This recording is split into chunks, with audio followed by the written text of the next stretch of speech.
Hello friends, welcome to my YouTube channel. तो आज हम लोग 60th बीपीएससी के लिए घटना चक्र में जो प्रीवियस ईयर क्वेश्चन पूछे गए हैं मॉडर्न हिस्ट्री से रिलेटेड, उसको आज हम कवर करेंगे। ये सब सारे सवाल पिछले बीपीएससी में पूछे गए हैं, उनको ही डिस्कस करेंगे हम। तो बिना देर किए हुए अपने क्वेश्चंस को आगे बढ़ाते हैं। चलिए शुरू करते हैं। हमारा पहला सवाल ये है कि मुगल प्रशासन में मुहतसिब का क्या मतलब हुआ करता था। तो इसका सही उत्तर है आपका ऑप्शन सी, लोक आचरण अधिकारी होते थे। याद रखेंगे, मुहतसिब का क्या मतलब होता था। तो लोक आचरण अधिकारी होता था और उसका कार्य होता था प्रजा के आचरण को उच्च बनाए रखना। प्रजा के आचरण को शुद्ध बनाए रखने के लिए अकबर ने नगरों में मदिरा की बिक्री तथा वेश्याओं का निवास निषिद्ध घोषित कर दिया था। वेश्याओं को नगर से निष्कासित कर एक नए स्थान पर बसाया गया था और उस नगर का नाम क्या रखा गया था? शैतानपुरी। चलिए, निम्नलिखित में से किस मुगल बादशाह को वजीर गाजीउद्दीन ने दिल्ली में दाखिल नहीं होने दिया था? तो जो वजीर था उसको दाखिल नहीं होने दिया था। सही उत्तर है आपका शाह आलम द्वितीय ने। शाह आलम द्वितीय का कार्यकाल 1759 से 1806 ईस्वी तक था। उसका वास्तविक नाम अली गौहर था। उनके पिता आलमगीर द्वितीय। यद्यपि कि उसे बादशाह तो घोषित कर दिया गया था, लेकिन मुगल दरबार में गुटबाजी के चलते वह बिहार में रहे शुरू में और दिल्ली के सिंहासन से लगभग 1760 ईस्वी से 1771 ईस्वी तक 1772 ईस्वी में मराठों की सहायता से वह दिल्ली पहुंचे और शाह आलम द्वितीय के समय ही दिल्ली पर अंग्रेजों का अधिकार 1803 ईस्वी में हुआ था। दूर रहे। आगे बढ़ते हैं। अगला है कि मुगल प्रशासन में मदद ए मास क्या इंगित करता है। तो मदद ए मास जो होता था वो विद्वानों को दी जाने वाली राजस्व मुक्त अनुदत भूमि होती थी। ठीक है, इसे हम लोग सयूर गाल भी कहते हैं। क्या कहते हैं? सयूर गाल भी कहते हैं। दान दी जाने वाली समस्त भूमि का निरीक्षण सद्र करता था। दान दी जाने वाली भूमि का निरीक्षण कौन करता था? सद्र करता था। तथा सद्र का यह भी दायित्व था कि इन अनुदानों का दुरुपयोग न होने पाए। यह भूमि स्थानांतरित नहीं होती थी, अनुदान ग्राही के पास वंशानुगत रूप से रहती थी। अब आते हैं आधुनिक भारत के, क्योंकि हमारा मेन वीडियो फोकस रहने वाला है इसी पर, आधुनिक भारत के इतिहास पर। तो पुर्तगाली उपनिवेश का प्रथम वायसराय भारत में कौन हुआ? तो सही उत्तर है आपका अल्मीडा। तो फ्रांसिस्को डी अल्मीडा ये भारत में पुर्तगालियों का प्रथम वायसराय था और यह 1505 से लेकर के 1509 ईस्वी तक रहा था। वो 1505 ईस्वी में भारत आया था और 1509 ईस्वी में अल्मीडा से टर्की, गुजरात, मिस्र की संयुक्त सेना को पराजित कर दीव पर, जिसे दमन और दीव का नाम सुने होंगे, उसी दीव पर अधिकार कर लिया था। दीव पर कब्जा के बाद पुर्तगाली हिंद महासागर में सबसे अधिक शक्तिशाली हो गए थे। उसने अंशदीव में किला बनाया और पुर्तगालियों के हित में कोचीन की राजगद्दी के उत्तराधिकार की समस्या का समाधान किया। मयूर सिंहासन पर बैठने वाला अंतिम मुगल शासक कौन था? तो आपको पता होगा कि नादिर शाह ने मयूर सिंहासन को लूट करके 1739 ईस्वी में लेकर चला गया था। तो अंतिम शासक बैठने वाले थे मुहम्मद शाह, क्योंकि इन्हीं के शासनकाल में नादिर शाह ने भारत पर आक्रमण किया था और मुगलों की सेना को करनाल युद्ध में, याद रखेंगे किस युद्ध में? करनाल के युद्ध में, ये हुआ था आपका 1739 ईस्वी में, वहां पर पराजित किया था। और उनके समकालिक लेखक कौन थे? आनंद राम मुखलिस के अनुसार नादिर शाह अपने साथ 60,000 रुपए, कई हजार असरफियां, 1 करोड़ रुपए का सोना, 50,000 करोड़ का जवाहरात, कोहिनूर और तख्ते ताउस, जिसका कि मयूर नाम क्या था, मयूर सिंहासन, उसको लूट करके ईरान ले गया। बंगाल की खाड़ी में समुद्री डकैती हेतु हुगली का उपयोग कौन करता था? तो सही उत्तर है आपका सी, पुर्तगाली लोग। पुर्तगालियों के द्वारा हुगली को बंगाल की खाड़ी में समुद्री लूटपाट के लिए अड्डे के रूप में इस्तेमाल किया जाता था। निम्नलिखित में से अंग्रेजों में किसे जहांगीर ने खान की उपाधि से सम्मानित किया था? तो सही उत्तर है आपका हॉकिंस ईस्ट इंडिया का एक कर्मचारी और व्यापारी था। वह बादशाह जहांगीर के नाम इंग्लैंड के राजा जेम्स प्रथम का पत्र लेकर 1608 ईस्वी में सूरत पहुंचा था। अप्रैल 1608 में वह आगरा में मुगल सम्राट जहांगीर से भेंट की। जहांगीर ने हॉकिंस को 400 का मनसब, फिरंगी खां अथवा इंग्लिश खान की उपाधि थी। याद रखेंगे, हॉकिंस को किसने दिया था? तो जहांगीर ने क्या दिया था? तो खान की पदवी दी थी, इंग्लिश खान या फिरंगी खान। अगला सवाल यह है कि भारत में 1612 ईस्वी में अंग्रेजों ने अपनी पहली फैक्ट्री कहाँ स्थापित की? तो सही उत्तर है आपका सूरत में। कैप्टन विलियम हॉकिंस सूरत से मुगल दरबार 1608 ईस्वी पहुंचा, अभी हमने देख लिया, किंतु सूरत में फैक्ट्री की स्थापना अनुमति पाने में सफल नहीं हो सका। 1611 ईस्वी में पुर्तगालियों के विरोध के बावजूद कैप्टन मिडल्टन सूरत के समीप स्वाली पहुंचा और मुगल गवर्नर से वहां व्यापार करने की अनुमति पाने में सफल हो गया। कैप्टन वेस्ट द्वारा सूरत के बंदरगाह की विजय ने पुर्तगाली एकाधिकार की निरंतरता को भंग किया। इसके बाद जहांगीर के शाही फरमान से अंग्रेजों ने सूरत में अस्थायी रूप से फैक्ट्री स्थापित की। यहाँ से अंग्रेजों ने अपने व्यापार को देश के दूसरे भागों में फैलाया तथा शीघ्र ही अहमदाबाद, बुरहानपुर, अजमेर और आगरा में सहयोगी फैक्ट्रियां स्थापित की। चलिए अगला सवाल ये है कि निम्नलिखित में से प्रथम कर्नाटक युद्ध का कौन सा तात्कालिक कारण था? तो सही उत्तर है अंग्रेजों द्वारा फ्रांसीसी जहाजों का अधिकरण। तो प्रथम जो कर्नाटक युद्ध था वो 1746 से 48 ईस्वी में ऑस्ट्रिया के उत्तराधिकारी युद्ध जो कि 1740 ईस्वी में प्रारंभ हुआ था, उसी का यहाँ भारत में विस्तार था। तो ऑस्ट्रिया में जो उत्तराधिकार की लड़ाई लड़ रहे थे वही कर्नाटक युद्ध यहाँ अंग्रेज और फ्रांसीसी के बीच लड़ा गया था। गृह सरकारों की आज्ञा के विरुद्ध दोनों दलों अंग्रेज और फ्रांसीसी में 1746 ईस्वी में युद्ध प्रारंभ हो गया। अंग्रेज की तरफ से कैप्टन थे बर्नेट के नेतृत्व में अंग्रेजी सेना के द्वारा कुछ फ्रांसीसी जहाजों पर अधिकार कर लिया गया और यही घटना इस युद्ध का तात्कालिक कारण था। तो प्रथम कर्नाटक युद्ध के समय ही कर्नाटक के नवाब अनवरुद्दीन ने महफूज खान के नेतृत्व में 10,000 भारतीय सेना को फ्रांसीसी के आक्रमण करने के लिए भेजा। कैप्टन पैराडाइज के नेतृत्व में फ्रांसीसी सेना ने अडियार नदी पर स्थित सेंट थोमे नामक स्थान पर नवाब को पराजित किया।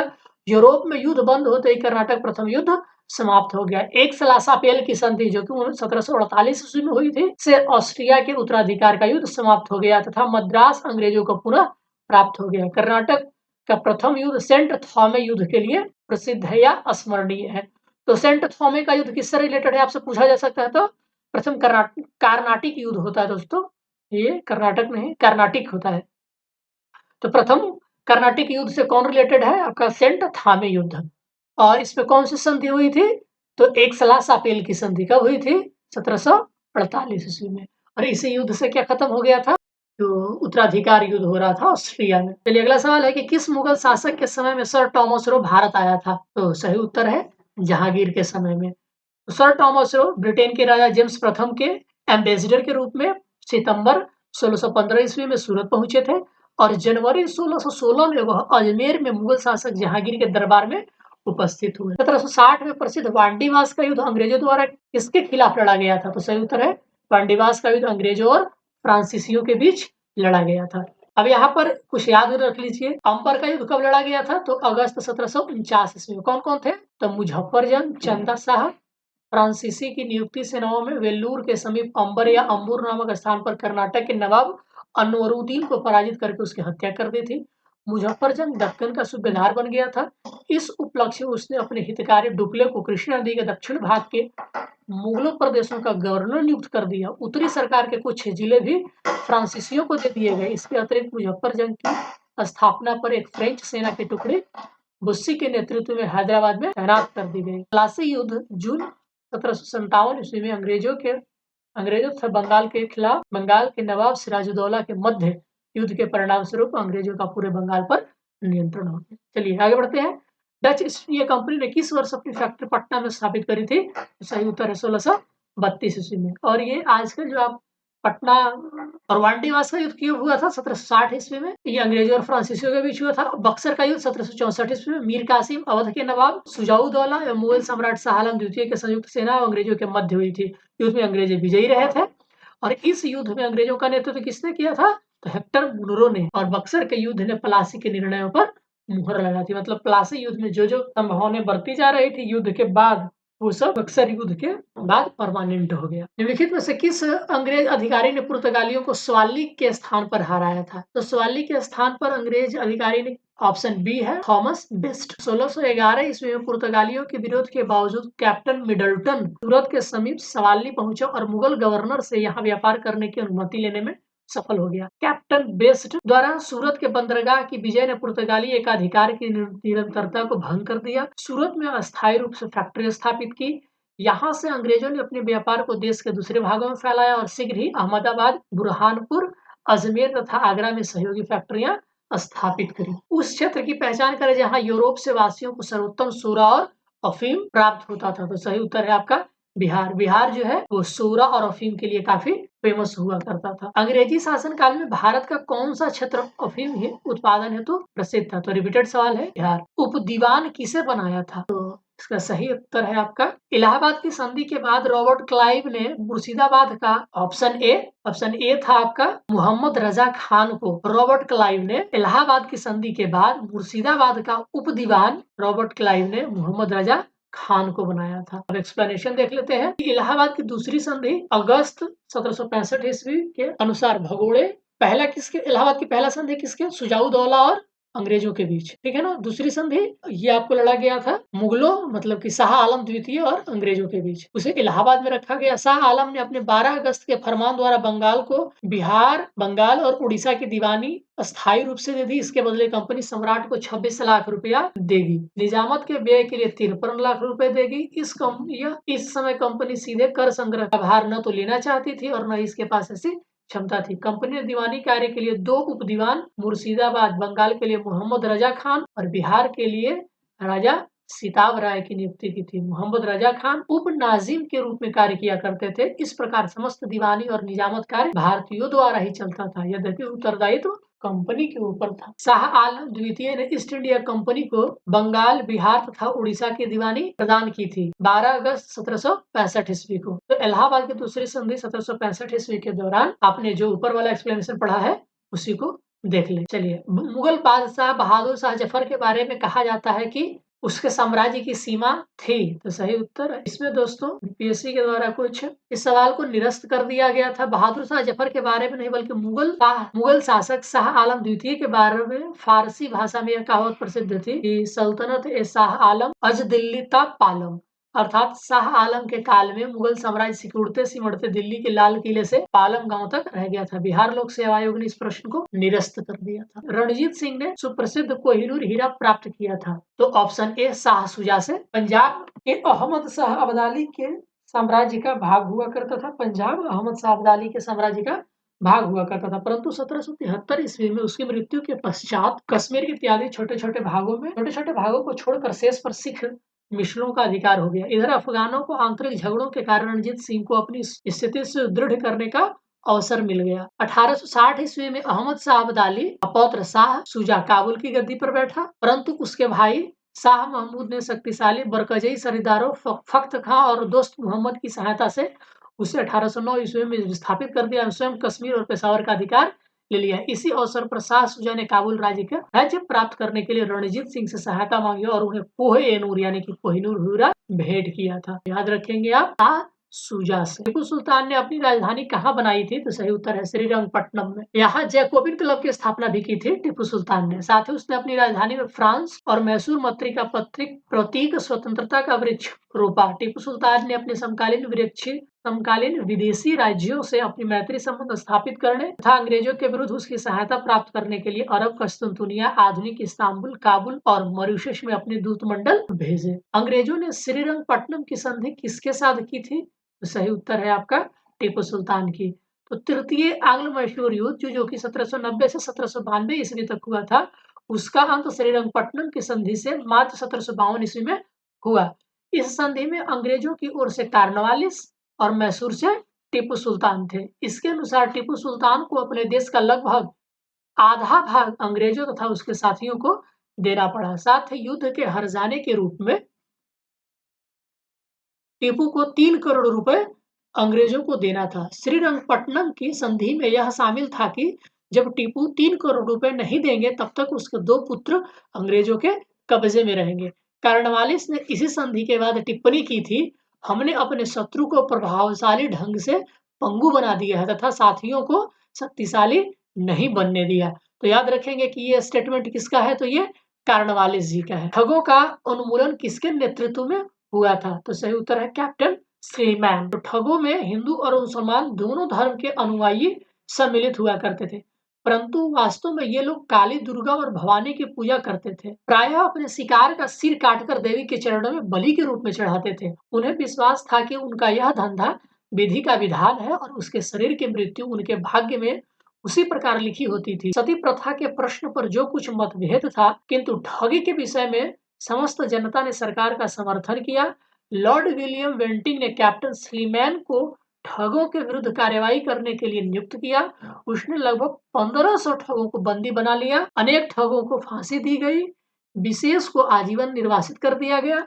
1837 ईस्वी के पश्चात संगठित रूप से ठगों का अंत हो गया। ठीक है, चलिए आगे बढ़ते हैं। बंगाल में द्विशासन प्रणाली किसके द्वारा लागू की गई? तो इसका सही उत्तर है लॉर्ड क्लाइव के द्वारा, ऑप्शन सी।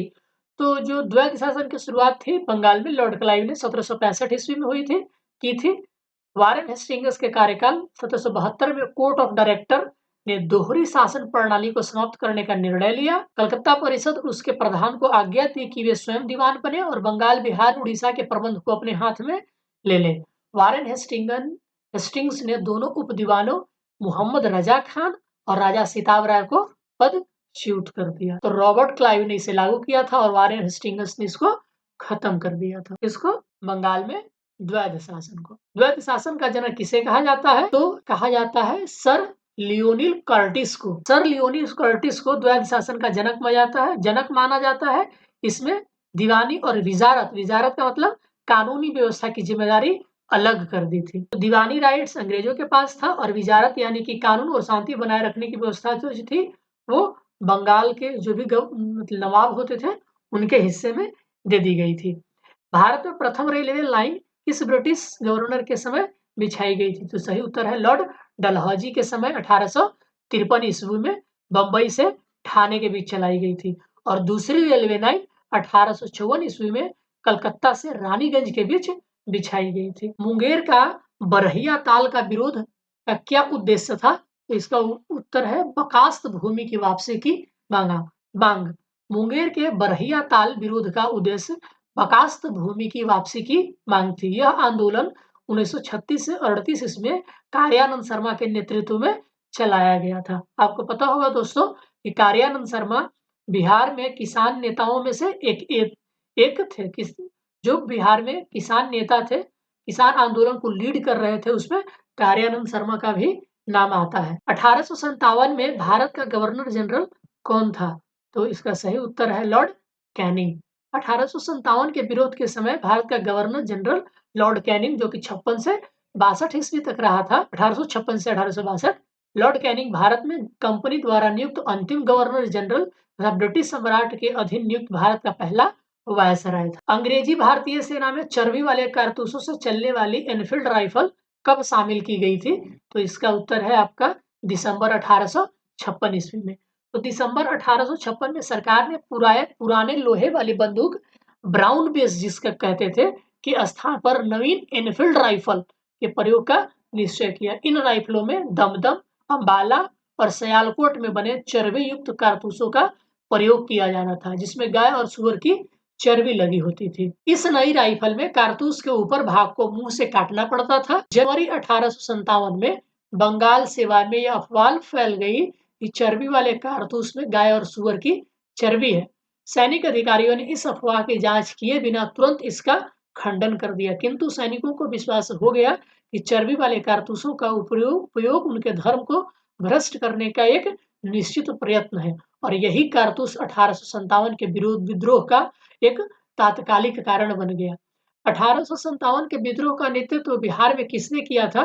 तो बाबू कुंवर सिंह ने किया था और इनको बिहार का सिंह के नाम से भी जाना जाता है। ठीक है, चलिए बिहार में 1857 विद्रोह का नेतृत्व किसने किया था? तो बाबू कुंवर सिंह ने किया था। जगदीशपुर में किस व्यक्ति ने 1857 के विप्लव में क्रांतियों का नेतृत्व किया था? तो कुंवर सिंह ने किया था।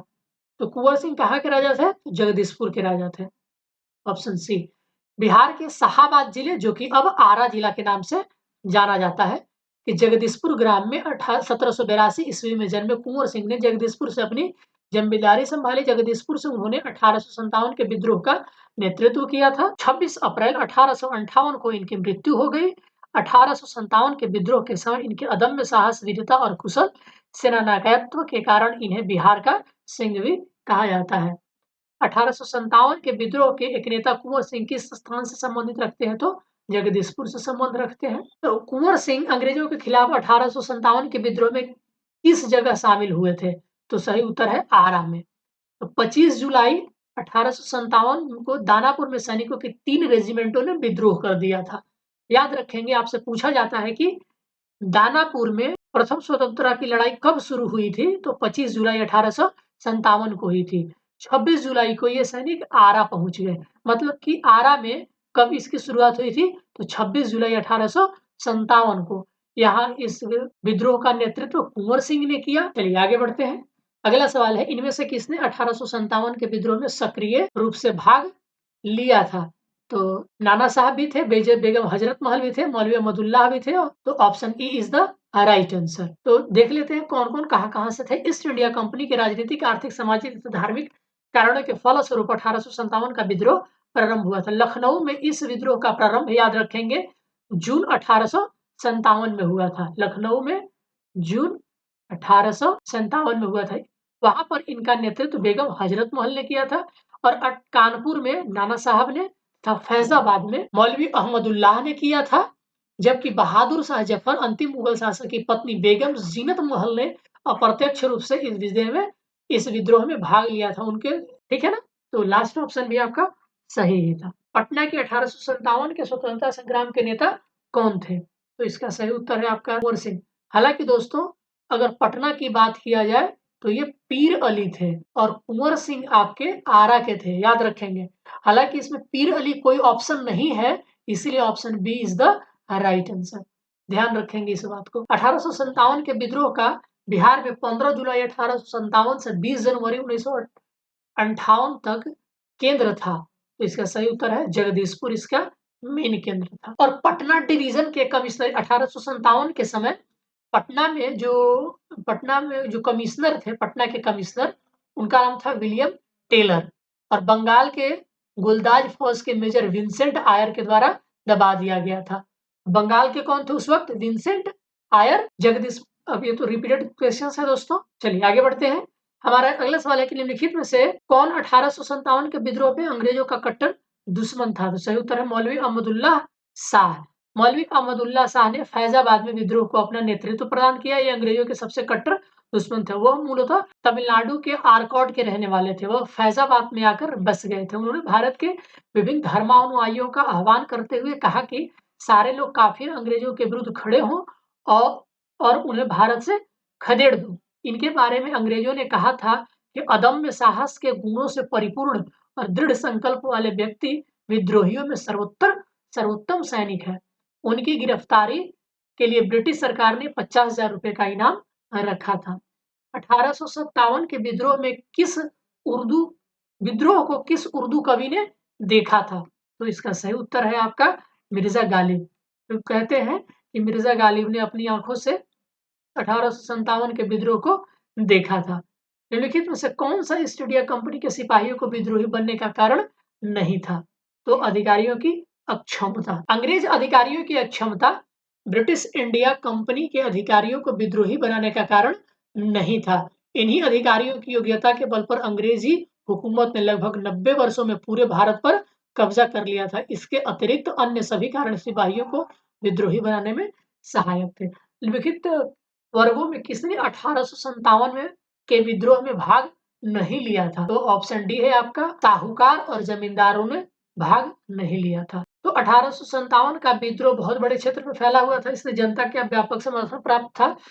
फिर भी पूरे देश को या भारतीय समाज के सभी अंगों तथा वर्गों को अपनी लपेट में नहीं ले सका। यह दक्षिण भारत तथा पूर्वी और पश्चिमी भारत के अधिकांश भागों में नहीं फैल सका। भारतीय रजवाड़ों के अधिकांश शासक तथा बड़े जमींदार पक्के स्वार्थी और अंग्रेजों की शक्ति से भयभीत थे और वे विद्रोह में शामिल नहीं हुए। इसके विपरीत ग्वालियर के सिंधिया और इंदौर के होलकर, हैदराबाद के निजाम, जोधपुर के राजा, भोपाल के नवाब, पटियाला, नाभा और जिंद के सिख शासक तथा पंजाब के दूसरे सिख सरदार, कश्मीर के महाराजा तथा दूसरे अनेक सरदार, बड़े जमींदारों ने विद्रोहों को कुचलने में अंग्रेजों की सक्रिय सहायता की। गवर्नर जनरल कैनिंग ने बाद में टिप्पणी की कि इन शासकों ने तूफान के आगे बांध की तरह काम किया, वरना यह तूफान एक ही लहर में हमें बहा ले जाता। व्यापारियों, शिक्षित वर्ग ने कलकत्ता और बंबई में सभाएं कर अंग्रेजों की सहायता के लिए प्रार्थना की। उच्च तथा मध्य वर्गों के अधिकांश लोग विद्रोहियों के आलोचक थे। विद्रोह में शामिल अवध के बहुत से तालुकदारों ने अंग्रेजों से यह आश्वासन पाकर के उनकी जागीरें वापस कर दी जाएंगी विद्रोह से किनारा कर लिया। ग्रामीण जनता के हमलों का निशाना सूदखोर थे, इसलिए वे स्वाभाविक तौर पर विद्रोह के शत्रु हो गए थे। आधुनिक शिक्षा प्राप्त भारतीयों ने भी विद्रोह का साथ नहीं दिया। शिक्षित भारतीय देश का पिछड़ापन समाप्त करना चाहते थे। उनके मन में यह गलत विश्वास भरा कि अंग्रेज आधुनिकीकरण के ये काम पूरा करने में उनकी सहायता करेंगे। निम्नलिखित में से कौन सा कथन सही है? कथन ये है कि 1857 में दरभंगा, डुमरांव और हटवा के महाराजाओं और उनके साथी जमींदारों ने आदमी तथा पैसे से अंग्रेजों की मदद की। दूसरा ऑप्शन ये है कि 1857 में दरभंगा, डुमरांव और हटावा के महाराजाओं और उनके साथी जमींदारों ने आदमियों से अंग्रेजों की मदद की, पैसे से नहीं। और तीसरा है पैसों से अंग्रेजों की मदद की लेकिन आदमियों से नहीं। और चौथा है कि उनके साथी जमींदारों ने अंग्रेजों का विरोध किया। तो ऑप्शन ए है आपका सही आंसर। यानी कि 1857 के स्वतंत्रता संग्राम में बिहार के कुछ जमींदारों ने अंग्रेजों की धन, जन दोनों से बड़ी सहायता की थी। अंग्रेजों को इस प्रकार मदद पहुंचाने वालों में दरभंगा, डुमरांव और हटवा के जमींदार शामिल थे। 1857 के विद्रोह से बिहार का कौन सा भाग अप्रभावित रहा? तो सही उत्तर है ऑप्शन बी, मुंगेर। 1857 के विद्रोह के दौरान बिहार में आरा, दानापुर, पटना, मुजफ्फरपुर, शाहाबाद विद्रोह के प्रमुख केंद्र थे। पटना में पीर अली जो कि एक पुस्तक विक्रेता हुआ करते थे। ग्रामीण जनता के बीच अंग्रेजी हुकूमत के विरुद्ध जो विद्रोही काम कर रहे थे उन्हें विद्रोही सफाइयों का समर्थन मिला, लेकिन मुंगेर को छोड़ करके। 1857 का विद्रोह लखनऊ में किसके नेतृत्व में आगे बढ़ा? तो सही उत्तर है बेगम ऑफ अवध। तो लखनऊ अवध में विद्रोह का प्रारंभ याद रखेंगे कि 30 मई 1857 को हुआ। यहाँ विद्रोह का नेतृत्व बेगम हजरत महल ने किया और अपने अल्पवयस्क पुत्र विरजिस कादिर को नवाब घोषित किया। मार्च 1858 में कैंपबेल ने यहाँ के विद्रोहियों को समाप्त कर लखनऊ पर पुनः कब्जा कर लिया, जबकि बेगम हजरत महल ने आत्मसमर्पण करने से इनकार कर दिया और नेपाल चली गई। 1857 के विद्रोह का मुख्यतः किस कारण से असफल रहा? हिंदू मुस्लिम एकता की कमी थी या किसी सामान्य योजना और केंद्रीय संगठन की कमी थी, इसके प्रभाव का क्षेत्र सीमित था या जमींदारों की सहभागिता थी? तो इसका एग्जैक्ट आंसर जो है वो किसी सामान्य योजना केंद्रीय संगठन की कमी थी। मुख्यतः कारण पूछ रहा है। वैसे तो देखा जाए तो पहला छोड़ करके ये सब रीजन थे। एक्सप्लेनेशन देख लेते हैं कि 1857 के विद्रोह के असफलता के मुख्य कारण किसी सामान्य योजना और केंद्रीय संगठन की कमी थी। विद्रोहियों के नेताओं में कोई संगठन की भावना देखने में नहीं आई। 82 वर्षीय बहादुर शाह कमजोर था। उसके द्वारा विभिन्न सरदारों का आह्वान करना काफी नहीं था। साथ ही विद्रोहियों ने वीरता तो दिखाई और सरकार का विनाश करने पर वे तुले हुए भी प्रतीत होते थे, किंतु ऐसा करने के लिए उनके पास किसी सुनियोजित कार्यक्रम का पूर्ण अभाव था। उनमें सुशासन की कमी भी थी। कभी-कभी तो वे अनुशासित सेना के बजाय दंगाई भीड़ की तरह व्यवहार करते थे। विदेशी शासन के प्रति एक साझी घृणा को छोड़कर और कोई संबंध सूत्र नेताओं के बीच नहीं था। किसी क्षेत्र विशेष से ब्रिटिश सत्ता को उखाड़ फेंकने के बाद उन्हें पता भी नहीं होता था कि उनकी जगह किस प्रकार की राजनीतिक सत्ता या संस्थाएं स्थापित की जाए। उनके पास एक भविष्योन्मुख कार्यक्रम, सुसंगत विचारधारा, राजनीतिक परिप्रेक्ष्य, भावी समाज और अर्थव्यवस्था के प्रति एक स्पष्ट दृष्टिकोण का अभाव हुआ करता। हमारा अगला सवाल ये है कि विचार करिए कथन। चलिए आगे बढ़ते हैं। विचार कीजिए कि कथन 1857 में प्रथम स्वतंत्रता संग्राम ब्रिटिश सरकार से स्वतंत्रता प्राप्त करने में असफल रहा का क्या कारण था? बहादुर शाह जफर के नेतृत्व को सहयोग नहीं मिला था। अधिकांश महत्वपूर्ण रियासतों के शासक उनका साथ देने में कतरा गए। नीचे दिए कोड में सही उत्तर चुनिए। तो इसका दोनों ऑप्शन सही है और करेक्ट एक्सप्लेनेशन भी है। तो 1857 के विद्रोह का मुख्यतः सामंतवादी था। इसमें कुछ राष्ट्रवाद के तत्व विद्यमान थे। अवध तथा रुहेलखंड के तथा अन्य उत्तरी भारत के सामंतवादी तत्वों ने विद्रोह का नेतृत्व किया और दूसरी ओर अन्य सामंतवादी तत्वों पटियाला, जिंद, ग्वालियर व हैदराबाद के राजाओं ने इस विद्रोह का दमन करने में सहायता की। संकट के समय कैनिंग ने कहा था, यदि सिंधिया भी विद्रोह में शामिल हो जाए तो मुझे कल ही बिस्तर गोल करना होगा। महारानी विक्टोरिया ने भारतीय प्रशासन को ब्रिटिश ताज के नियंत्रण में लेने की घोषणा कब की थी? सही उत्तर है आपका 1 नवंबर 1858 को। 1857 के दमन के पश्चात 1 नवंबर 1858 को महारानी विक्टोरिया ने भारतीय प्रशासन को ब्रिटिश ताज के नियंत्रण में लेने की घोषणा की। इस घोषणा के बाद भारत में कंपनी के शासन को समाप्त कर भारत को सीधे ब्रिटिश क्राउन के अधीन कर दिया। एक भारत मंत्री या सचिव तथा 15 सदस्यों वाली इंडियन काउंसिल की स्थापना की गई। तत्कालीन गवर्नर जनरल लॉर्ड कैनिंग को ही भारत का प्रथम वायसराय बनाया गया। 1857 के विद्रोह के बाद ब्रिटिश सरकार ने सिपाहियों का इन प्रांतों से चयन किया, तो गोरखा, सिख, पंजाबी और उत्तर प्रांत से। तो 1857 के विद्रोह के बाद ब्रिटिश सरकार ने सिपाहियों का चयन गोरखा, सिख और पंजाब प्रांत के से किया था। 1857 के विद्रोह को भड़काने में उत्तर प्रदेश और बिहार के सैनिकों ने महत्वपूर्ण भूमिका निभाई थी, इसलिए ब्रिटिश सरकार ने संदेह की दृष्टि से देखती थी। विद्रोह के समय बंगाल की सेना के 60% सैनिक अवध तथा उत्तरी पश्चिमी यूपी प्रांत के थे। विद्रोह के लिए भारतीय सेना उत्तरदायी थी। इसी कारण 1 नवंबर 1858 को महारानी विक्टोरिया के घोषणा पत्र के अंतर्गत सेना का पुनर्गठन किया गया, जो विभाजन और प्रतिलोभन की नीति पर आधारित था। निम्नलिखित में से किसने 1857 के विद्रोह को एक षड्यंत्र की संज्ञा दी है? तो सही उत्तर है option A, sir James Outram एवं डब्ल्यू टेलर। तो सर जेम्स आउट्रम और डब्ल्यू टेलर ने 1857 के विद्रोह को हिंदू मुस्लिम एकता का षड्यंत्र का परिणाम बताया था। आउट्रम का विचार था कि यह मुस्लिम षड्यंत्र था जिसमें हिंदू शिकायतों का लाभ उठाया जाए। जॉन लॉरेंस और सीले के अनुसार यह केवल सैनिक विद्रोह था। सर जॉन सीले के अनुसार 1857 का विद्रोह एक पूर्णतया देशभक्त रहित और स्वार्थी सैनिकों द्वारा विद्रोह था, जिसमें न कोई स्थानीय नेतृत्व ही था और न ही सर्वसाधारण का समर्थन प्राप्त था। उसके अनुसार यह एक संस्थापित सरकार के विरुद्ध भारतीय सेना का विद्रोह था। 1857 के विद्रोह को किसके द्वारा प्रथम भारतीय स्वतंत्रता संग्राम के रूप में वर्णित किया गया है? सही उत्तर है आपका वीडी सावरकर। निम्नलिखित में से कौन सा आयोग 1857 के विद्रोह के दमन के बाद भारतीय फौज के नौ संगठन से संबंधित है? तो सही उत्तर था पील आयोग। पील आयोग था भारतीय फौज के नौ गठन से संबंधित। 1857 के विद्रोह के दमन के बाद ब्रिटिश सरकार ने भारतीय फौज के नौ गठन के लिए पील आयोग का गठन किया, जिसने सेना के रेजिमेंटों को जाति, समुदाय और धर्म के आधार पर विभाजित किया। यूरोपीय सैनिकों की संख्या, जो कि 1857 से पूर्व 45,000 थी, अब 65,000 कर दी गई।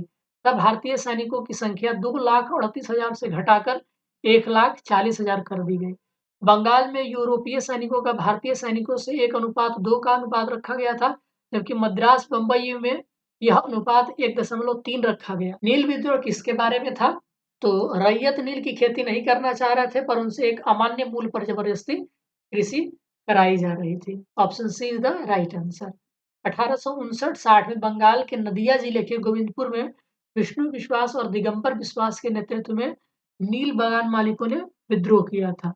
याद रखेंगे 1859-60 और कौन कौन थे? विष्णु विश्वास और दिगंबर विश्वास। यह आंदोलन नील विद्रोह के नाम से जाना जाता है। विद्रोह का मूल कारण ददनी प्रथा थे, जिसमें बागान मालिक किसानों को नील की खेती के लिए कुछ पैसा अग्रिम भुगतान कर देता था।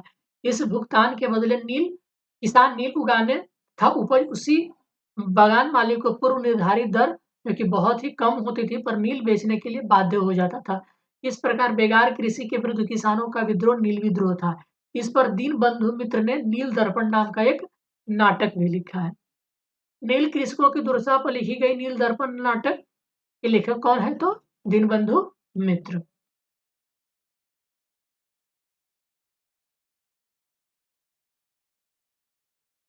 फरैजी आंदोलन की शुरुआत किसने की थी? सही उत्तर है हाजी शरियतुल्लाह।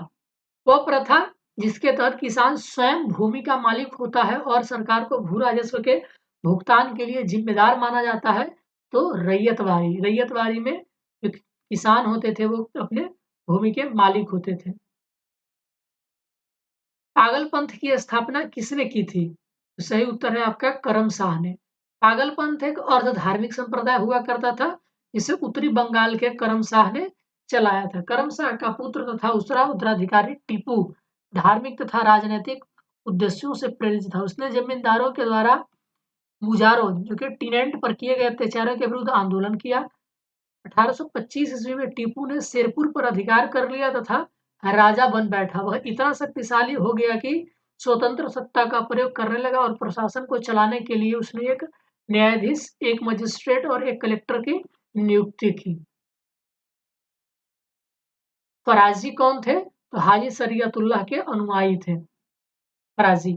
फराजी लोग बंगाल के फरीदपुर के हाजी शरियतुल्लाह द्वारा चलाए गए संप्रदाय के अनुयायी थे। ये लोग अनेक धार्मिक, सामाजिक और राजनीतिक अमूल परिवर्तनों को प्रतिपादित करते थे। शरियतुल्लाह के पुत्र दादू मियां ने बंगाल से अंग्रेजों को निकालने की योजना बनाई। यह विद्रोह 1838 से 1860 के दौरान चलता रहा। अंत में इस संप्रदाय के अनुयायी बहावी दल में सम्मिलित हो गए। कूका आंदोलन को किसने संगठित किया? तो सही उत्तर है आपका गुरु राम सिंह ने। गुरु कूका आंदोलन बहावी आंदोलन से बहुत कुछ मिलता-जुलता था। दोनों धार्मिक आंदोलन के रूप में प्रारंभ हुए, किंतु बाद में ये राजनीतिक आंदोलन के रूप में बदल गए, जिसका सामान्यतः उद्देश्य अंग्रेजों को देश से बाहर निकालना था। पश्चिमी पंजाब में कूका आंदोलन की शुरुआत 1840 में बंगाल में 1840 के दशक में भगत जवाहर मल के द्वारा की गई थी, जिसे मुख्यतः सियान साहब के नाम से पुकारा जाता है। गुरु राम सिंह ने कूका आंदोलन को संगठित किया तथा जुझारू बनाया। इसका उद्देश्य सिख धर्म में प्रचलित बुराइयों और अंधविश्वासों को दूर कर इस धर्म को शुद्ध करना था। 1872 ईस्वी में इस आंदोलन के एक नेता राम सिंह को रंगून निर्वासित कर दिया गया, जहां 1885 में इनकी मृत्यु हो गई। 1857 के दक्कन के दंगों का तात्कालिक कारण क्या था? तो महाजनों के द्वारा ब्याज ऊंची ब्याज दर। 1875 के दक्कन विद्रोह के अनेक कारण थे, जैसे कि महाजनों के द्वारा ऊंचा ब्याज दर, कृषकों का सफाई रूप से कर्जदार होना, भू राजस्व की ऊंची ब्याज दर, कृषकों की अशिक्षा और गरीबी, उनके खेत घर आदि को गिरवी रखकर ऋण पत्र पर उनसे हस्ताक्षर करवाना, न्याय व्यवस्था की जटिल एवं खर्चीली प्रणाली के कारण किसानों को अपने हितों की रक्षा करने में विफलता।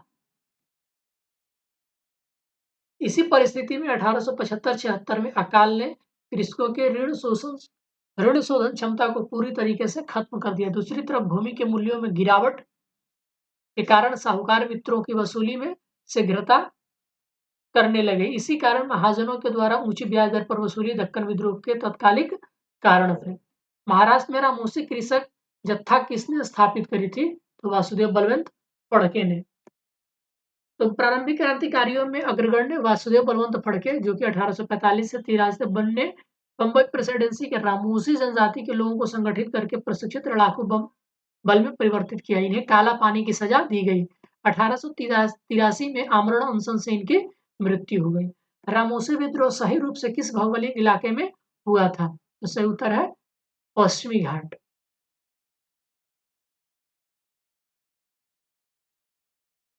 तो पश्चिमी घाट में रहने वाले रामोसी जाति के लोगों ने 1822 ईस्वी में अपने नेता सरदार चित्तूर सिंह के नेतृत्व में रामोसी विद्रोह किया था। रामोशियों के द्वारा सतारा के आसपास के क्षेत्रों को लूटा और किलों पर भी आक्रमण कर दिया। 1825 से 26 ईस्वी में भयंकर अकाल और अन्न भाव के कारण इन्होंने उमाजी के नेतृत्व में पुनः विद्रोह किया। बघेरा विद्रोह कहाँ हुआ था? तो सही उत्तर है आपका ऑप्शन डी, बड़ौदा में। बघेरा विद्रोह 1818 ईस्वी में अंग्रेज सरकार के विरुद्ध किया गया था। बघेरा विद्रोह बड़ौदा में हुआ। बड़ौदा के गायकवाड़ों ने अंग्रेजी सेना की सहायता से बेघरों से अधिक कर एकत्र करने का प्रयत्न किया, जिसके फलस्वरूप बघेरा सरदारों ने विद्रोह कर दिया। 1818 से 1819 ईस्वी के मध्य अंग्रेजी प्रदेश पर भी आक्रमण किया। यह विद्रोह 1820 ईस्वी के आसपास समाप्त हो गया। मानव बलि प्रथा का निषेध करने के कारण अंग्रेजों के विरुद्ध विद्रोह करने वाली जनजाति कौन थी? तो ये खोंड जनजाति थी। खोंड जनजाति के लोग तमिलनाडु से लेकर बंगाल के मध्य भारत तक फैले विस्तृत पहाड़ी क्षेत्रों में रहते थे। पहाड़ी क्षेत्र होने के कारण ये मुख्यतः स्वतंत्र थे। इन्होंने 1837 से 1856 ईस्वी तक अंग्रेजों के विरुद्ध विद्रोह किया था। इस विद्रोह का नेतृत्व युवा राजा नाम पर चक्र विशोई ने किया। विद्रोह का मुख्य कारण ब्रिटिश सरकार द्वारा मानव बलि पर, जिसको मरीहा कहते थे, को प्रतिबंधित करने के प्रयास, अंग्रेजों द्वारा नए करों का करारोपण और अनेक क्षेत्रों में जमींदारों और साहूकारों के प्रवेश से संबंधित थे, जिनके कारण आदिवासियों को अनेक कष्टों का सामना करना पड़ा। अंग्रेजों ने एक मरीहा एजेंसी गठित की, जिसके विरुद्ध खोंडों ने विद्रोह किया, परंतु 1856 ईस्वी में चक्र विशोई लुप्त हो गया। इसके बाद यह आंदोलन समाप्त हो गया। ठीक है। छोटा नागपुर जनजाति विद्रोह कब हुआ था? तो दोस्तों ये लगता है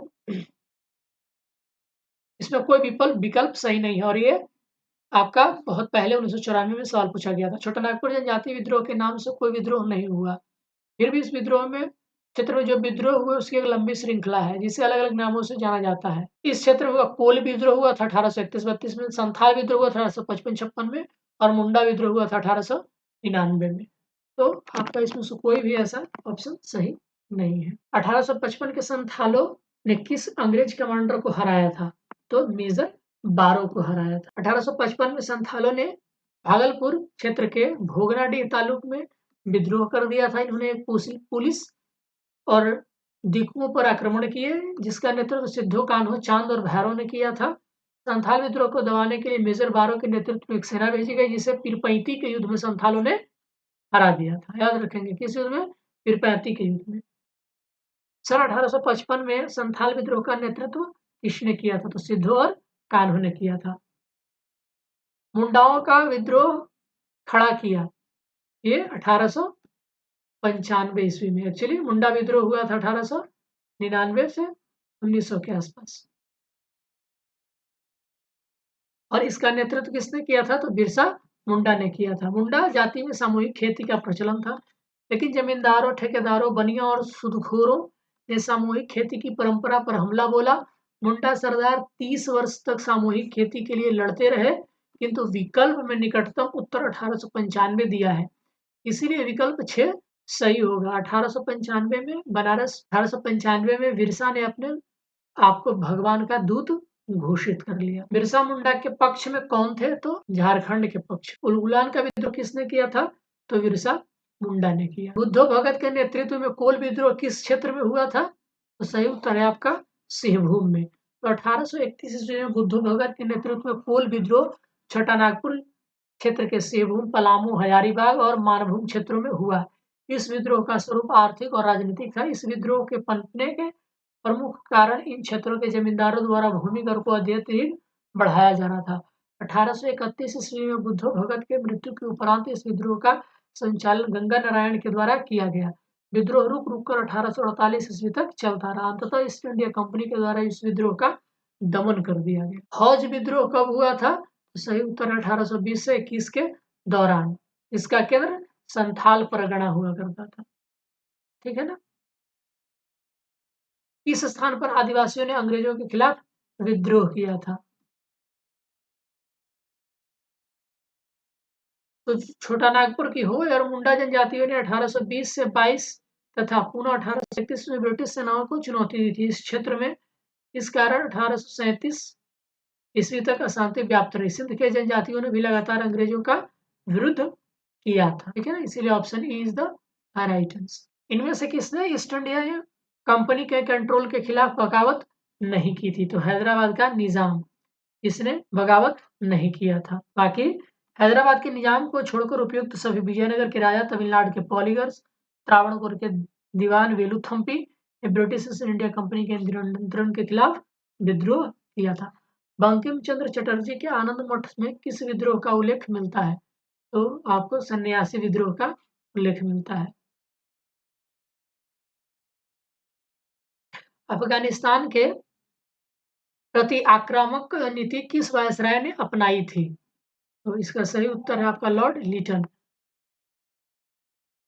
1876 ईस्वी में लॉर्ड लीटन के वायसराय बनकर आने पर अफगानिस्तान के प्रति अपनाई गई नीति में परिवर्तन आया। मुगल आक्रमणकर्ता के नीति के स्थान पर अग्रगामी नीति का अनुसरण होने लगा।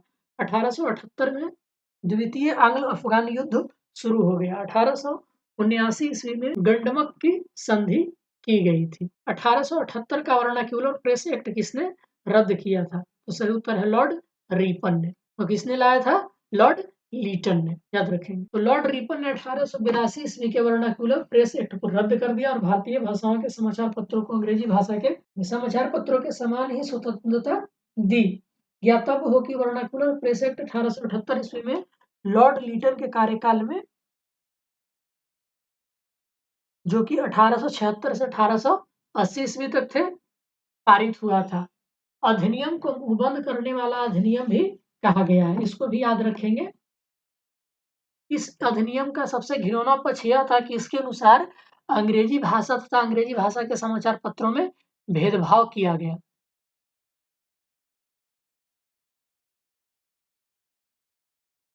और इसमें अपराधी को अपील करने का अधिकार नहीं था। इस एक्ट के द्वारा जिला मजिस्ट्रेट को यह अधिकार दिया कि वह किसी भी भारतीय भाषा के समाचार पत्र को बॉन्ड पेपर पर हस्ताक्षर करवा ले। वह कोई भी ऐसी सामग्री नहीं छापेगा जो सरकार विरोधी हो। कानून का विरोध करने वाले मुद्रालयों की जमानत को मजिस्ट्रेट रद्द कर सकता था। इस अधिनियम के अधीन सोम प्रकाश, भारत मिहिर, ढाका प्रकाश, सहचर तथा अनेक समाचार पत्रों के विरुद्ध मामले दर्ज किए गए। अस्थायी बंदोबस्त किसके साथ किया गया था? तो ऑप्शन ए जमींदारों के साथ।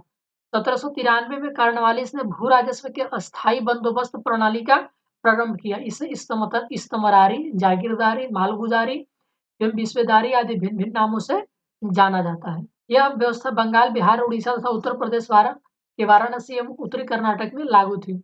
इसके अंतर्गत समूचे ब्रिटिश भारत के क्षेत्रफल का लगभग 19% हिस्सा शामिल था। इस व्यवस्था के अंतर्गत जमींदारों के एक नए वर्ग को भूस्वामी घोषित कर दिया गया, जिसे भूमि के लगान 10/11 भाग कंपनी को देना था तथा 1/11 भाग अपनी सेवाओं के लिए अपने पास रखना होता था।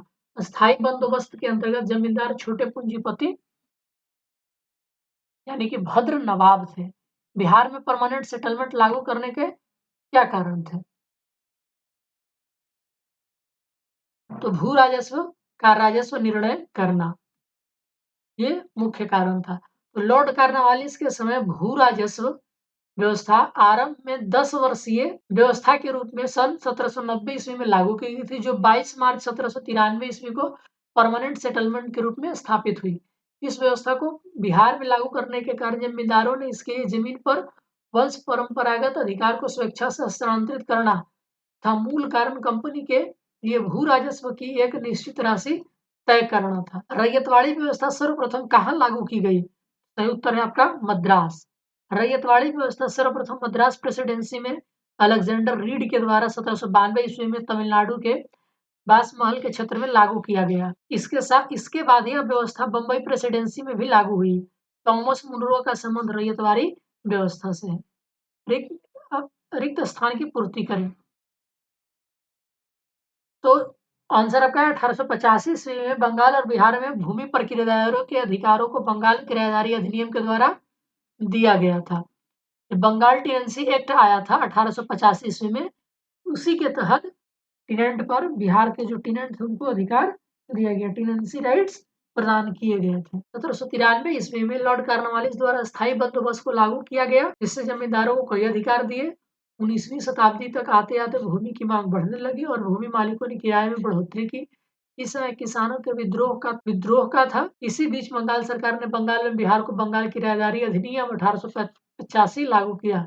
इसमें भूमि मालिकों मतलब कि जमींदारों और किराएदारों के अधिकारों को परिभाषित किया गया था। सत्यार्थ प्रकाश की रचना की गई थी। ऑप्शन डी स्वामी दयानंद सरस्वती द्वारा। मूल शंकर स्वामी दयानंद का जन्म 1824 ईस्वी में गुजरात की मोरवी रियासत के निवासी एक ब्राह्मण कुल में हुआ था। उन्होंने 1860 ईस्वी में मथुरा में स्वामी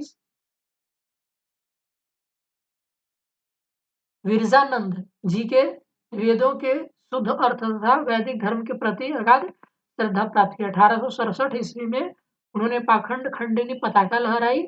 1875 में उन्होंने बंबई में आर्य समाज की स्थापना की। उनके विचार काफी प्रसिद्ध हुए।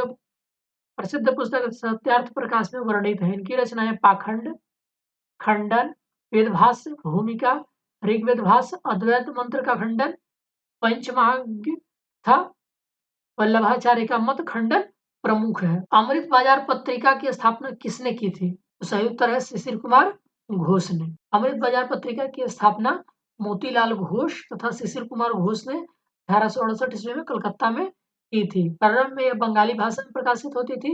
1878 ईस्वी में देसी भाषा प्रेस अधिनियम से बचने के लिए रातों रात अंग्रेजी भाषा में रूपांतरित हो गई। गिरीश चंद्र घोष ने बंगाली का प्रकाशन 1862 ईस्वी में शुरू किया, जिसे 1879 ईस्वी में एस.एन. बनर्जी ने ले लिया। हिंदू पैट्रियट की स्थापना गिरीश चंद्र घोष ने की थी। बाद में हरीश चंद्र मुखर्जी इसके संपादक थे। निम्न अखबारों में से कौन सा मुख्यतः उदारवादियों की नीतियों का प्रचारक था? तो सही उत्तर है लीडर। फ्री प्रेस जनरल एक न्यूज एजेंसी थी। यंग इंडिया एक साप्ताहिक पत्रिका थी जिसे महात्मा गांधी प्रकाशित करते थे। लीडर समाचार पत्र के संपादक मदन मोहन मालवीय थे। मालवीय उदारवादी दल के नेता थे।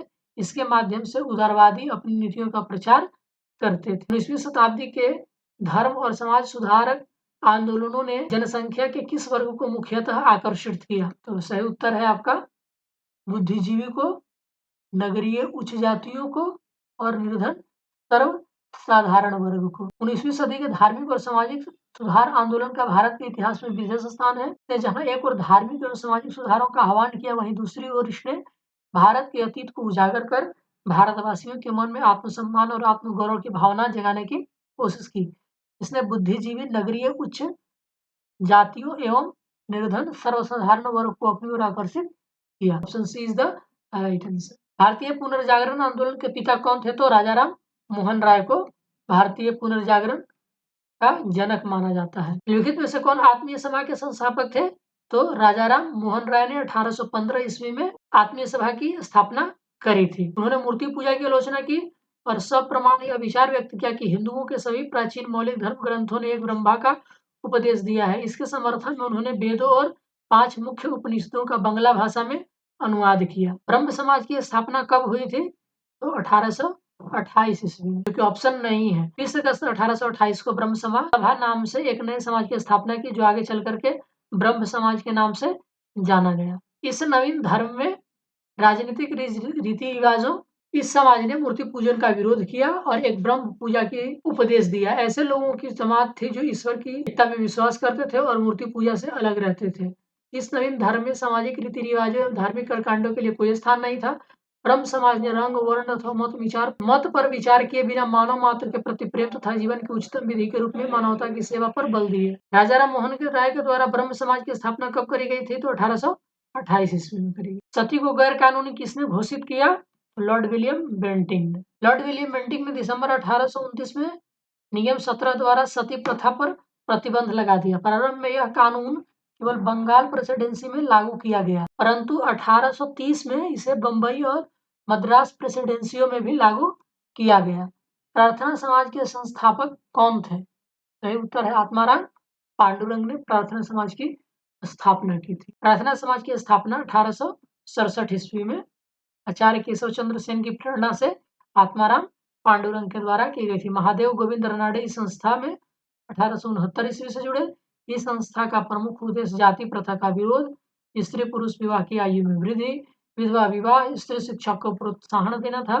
रानाडे का सामाजिक सुधार आंदोलन 19वीं शताब्दी के अंत तक सफलतापूर्वक जारी रहा। 19वीं शताब्दी के उत्तरार्ध में नव हिंदुइज्म का सर्वश्रेष्ठ प्रतिनिधि कौन थे? तो स्वामी विवेकानंद। स्वामी विवेकानंद ने 1897 ईस्वी में रामकृष्ण मिशन की स्थापना की थी। अपने गुरु के याद में उन्होंने संन्यास धारण करके धार्मिक ग्रंथों का विशद अध्ययन किया। अपने गुरुओं की शिक्षाओं का व्याख्यान को साकार करने के श्रेय स्वामी विवेकानंद को जाता है।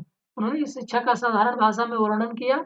स्वामी विवेकानंद इस नवीन हिंदू धर्म के प्रचारक के रूप में उभरे। 1893 ईस्वी में यह शिकागो गए। वहां उन्होंने पार्लियामेंट ऑफ रिलीजन में अपना सुप्रसिद्ध भाषण दिया। इस भाषण से उन्होंने पश्चिमी संचार के सामने पहली बार भारत की संस्कृति की महत्ता को प्रभावकारी तरीके से प्रस्तुत किया। इसके पश्चात उन्होंने अमेरिका और इंग्लैंड में भ्रमण किया, हिंदू धर्म का प्रचार प्रसार किया। स्वामी जी ने हिंदू धर्म के इस पक्ष मुझे मत छोड़ो की बहुत भर्त्सना की।